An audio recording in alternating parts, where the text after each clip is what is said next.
Assalamualaikum warahmatullahi wabarakatuh. Alhamdulillah. Allahumma sholli ala Sayyidina Muhammad ibn Abdillah. Amma ba'du. Sahabat channel BM TV yang dirahmati Allah subhanahu wa ta'ala, alangkah baiknya kita tuliskan sholawat di kolom komentar agar mendapatkan ampunan dan keberkahan dari Allah subhanahu wa ta'ala. Kita tuliskan Allahumma sholli ala Sayyidina Muhammadin wa ala ali Sayyidina Muhammadin. Semoga kita semua diberikan kesehatan dan umur yang panjang dalam ketaatan kepada Allah. Ikhwan fillah, setiap makhluk di muka bumi ini sudah dijanjikan rezekinya oleh Allah, tidak terkecuali manusia. Seperti disebutkan dalam firman Allah surah Hud ayat 11 yang artinya, dan tidak ada satupun makhluk melata di muka bumi kecuali Allah yang memberikan rezekinya. Ada kalanya seorang merasa sulit rezekinya, bertahun-tahun tidak mendapatkan penghasilan, padahal telah berusaha. Ada yang mencari pekerjaan namun selalu ditolak. Ada yang mencoba buka usaha namun selalu rugi, atau bahkan ada yang tidak memiliki keturunan. Tapi saya berdoa semoga ikhwan fillah semua dilancarkan rezekinya oleh Allah subhanahu wa ta'ala. Ikhwan fillah yang dirahmati Allah, dalam kehidupan sehari-hari tidak jarang seseorang melakukan perbuatan yang tanpa disadari ternyata dapat menghambat datangnya rezeki. Bila mana di antara kita ada yang melakukannya, segera tinggalkan dan bertaubat kepada Allah subhanahu wa ta'ala.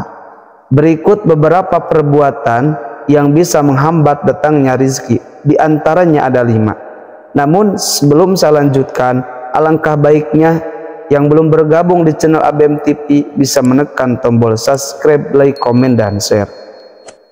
Yang pertama adalah berbohong. Berbohong menjadi suatu perbuatan buruk yang mungkin bagi sebagian individu menganggapnya sepele, bahkan sudah menjadi kebiasaan. Di hadapan Allah, berbohong bukanlah perkara ringan dan termasuk perbuatan dosa besar. Bahkan disebutkan salah satu tanda orang munafik adalah suka berbohong. Bahkan dijelaskan lagi di dalam kitab Safinatun Najah, bahkan yang akan menghalangi rezeki itu terutama adalah berbohong. Maka hindarilah berbohong agar kita didekatkan dengan rezeki dari Allah subhanahu wa ta'ala. Yang kedua, lalai dalam sholat. Seseorang yang sholatnya hanya maghrib atau hanya sholat ketika ingin sholat, ini berarti kurangnya ketakwaan kepada Allah. Padahal ketakwaan adalah pembuka pintu rezeki.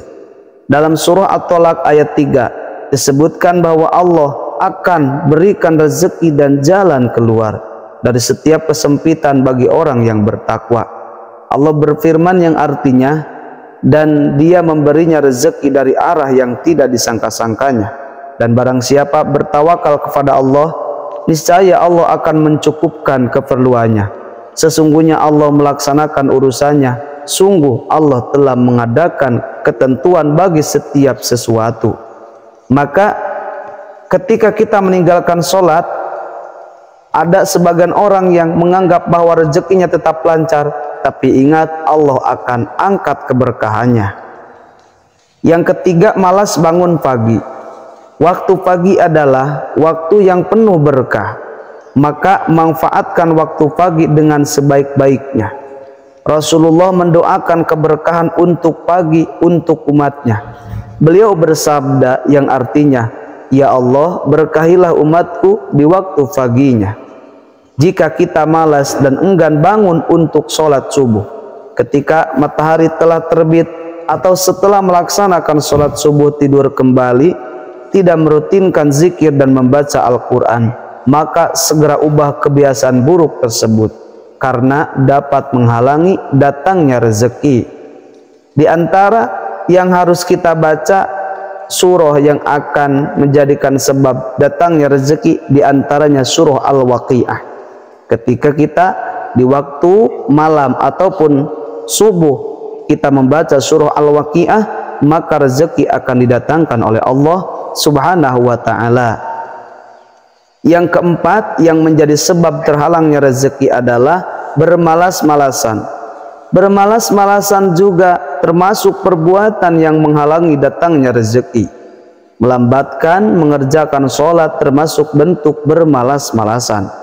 Suatu ketika Imam Ahmad pernah ditanya mengenai status seseorang yang kerjanya hanya duduk saja di rumahnya atau hanya berdiam di masjid, seraya berkata, "Aku tidak mau bekerja dan hanya mau menunggu sampai rezekiku datang." Kemudian Imam Ahmad berkata, orang ini benar-benar bodoh.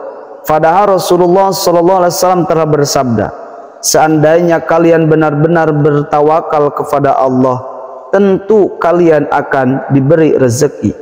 Sebagaimana burung diberi rezeki, ia pergi pagi hari dalam keadaan lapar dan kembali pada sore hari dalam keadaan kenyang. Lihatlah burung saja bekerja untuk memenuhi kebutuhannya, maka jemputlah rezekimu dengan ikhtiar dan bertawakal seraya berdoa kepada Allah.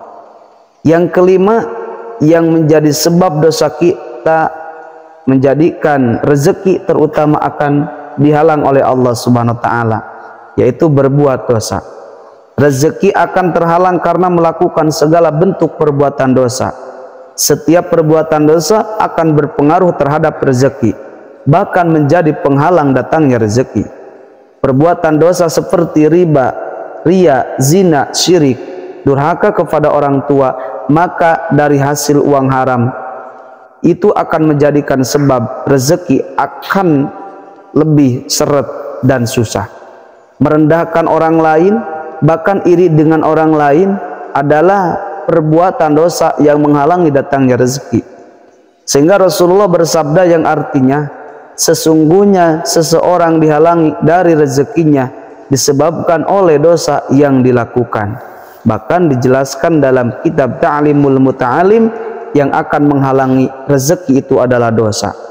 Allah Subhanahu wa taala berfirman dalam surah Al-Isra ayat 30 yang artinya, sungguh Tuhanmu melopangkan rezeki dan membatasi rezeki bagi siapa yang Dia kehendaki.